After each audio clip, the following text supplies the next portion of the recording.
IIT JEE और NEET के लिए इस प्रश्न में आप देख पा रहे हैं कि यह एक चार्ज मेटेलिक बॉडी है।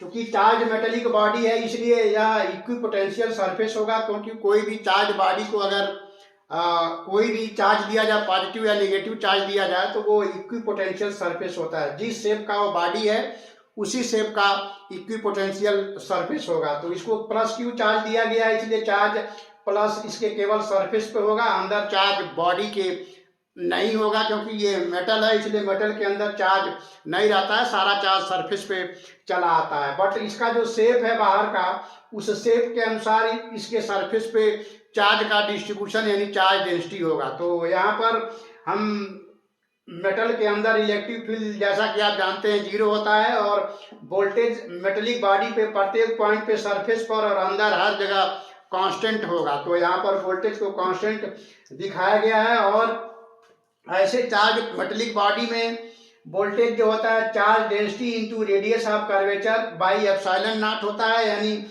वोल्टेज जो होता है सिग्मा इंटू आर के प्रोपोर्शन में होता है और वो कांस्टेंट होता है। और electric field sigma by epsilon not होता है सरफेस पर, और मेटल के अंदर इलेक्ट्रिक फील्ड 0 होता है। तो अब हम डिफरेंट पॉइंट पर मेटेलिक चार्ज बॉडी के लिए चार्ज डेंसिटी के विषय में बात करेंगे। तो जैसा कि आप यहाँ देख पा रहे हैं कि वोल्टेज सिग्मा इंटू आर के प्रोपोर्शन में होता है, इसलिए जहाँ सर्कुलर पार्ट का रेडियस कम होगा वहाँ पे चार्ज डेंसिटी ज़्यादा होगा। तो आप यहाँ देख पा रहे हैं कि 1 पॉइंट पर, 2 पॉइंट पर, 3 पॉइंट पर और 4 पॉइंट पर हमने सर्कुलर शेप दिखाया है मेटेलिक बॉडी का। जो यहाँ पर शेप है तो यहाँ पर सबसे ज़्यादा शार्प है, इसलिए 1 नंबर पर शार्पनेस सबसे ज़्यादा है, इसलिए यहाँ पे जो सर्कुलर पार्ट होगा उसका रेडियस सबसे कम होगा।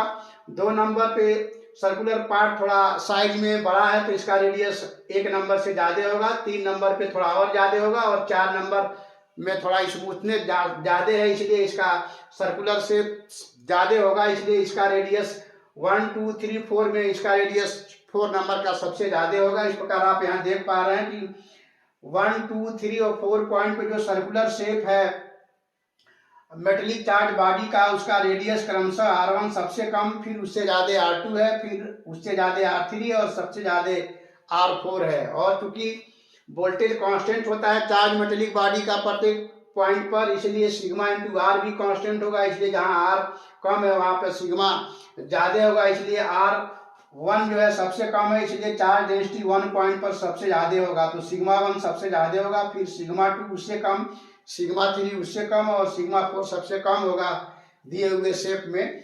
और चूंकि इलेक्ट्रिक फील्ड चार्ज डेंसिटी के प्रोपोर्शन में होता है, इसलिए 1.2.3 और 4 पॉइंट पर इलेक्ट्रिक फील्ड क्रमशः इस तरह से घटते हुए क्रम में होंगे। 1 पॉइंट पर सबसे ज्यादा इलेक्ट्रिक फील्ड होगा, फिर उससे कम 2 पॉइंट पर, उससे कम 3 पॉइंट पर और उससे कम जो है 4 पॉइंट पर। ये सरफेस पर इलेक्ट्रिक फील्ड की वैल्यू यहाँ दिखाने की कोशिश किया गया है। चार्ज मेटेलिक बॉडी के अंदर पॉइंट पर इलेक्ट्रिक फील्ड 0 होगा, ये समझने की जरूरत है। और 1, 2, 3, 4 पॉइंट पर प्रत्येक पॉइंट पे वोल्टेज सेम होगा, क्योंकि ये चार्ज इक्विपोटेंशियल सरफेस है, चार्ज मेटेलिक बॉडी है। और चार्ज मेटेलिक बॉडी जो है इक्विपोटेंशियल सरफेस होता है, कांस्टेंट वोल्टेज होता है, इसलिए 1, 2, 3, 4 पॉइंट पर वोल्टेज भी आपस में बराबर होंगे। तो इस तरह के क्वेश्चन जनरली आईआईटी जेईई और नीट के एग्जाम में पूछे जाते हैं। तो हम समझते हैं इस क्वेश्चन को काफी अच्छे से आपने समझने की कोशिश किया होगा। तो फिर से देखिए 1, 2.3 और 4 पॉइंट पर चार्ज डेंसिटी का ऑर्डर इस तरह से होता है। तो इसमें से चार्ज डेंसिटी या इलेक्ट्रिक फील्ड या वोल्टेज का घटता बढ़ता क्रम जनरली एग्जाम में पूछ लिया जाता है। तो अगर आप इसका स्क्रीनशॉट लेना चाहें तो ले सकते हैं। तो फिर मिलते हैं नेक्स्ट वीडियो में किसी और क्वेश्चन के साथ, तब तक के लिए थैंक यू।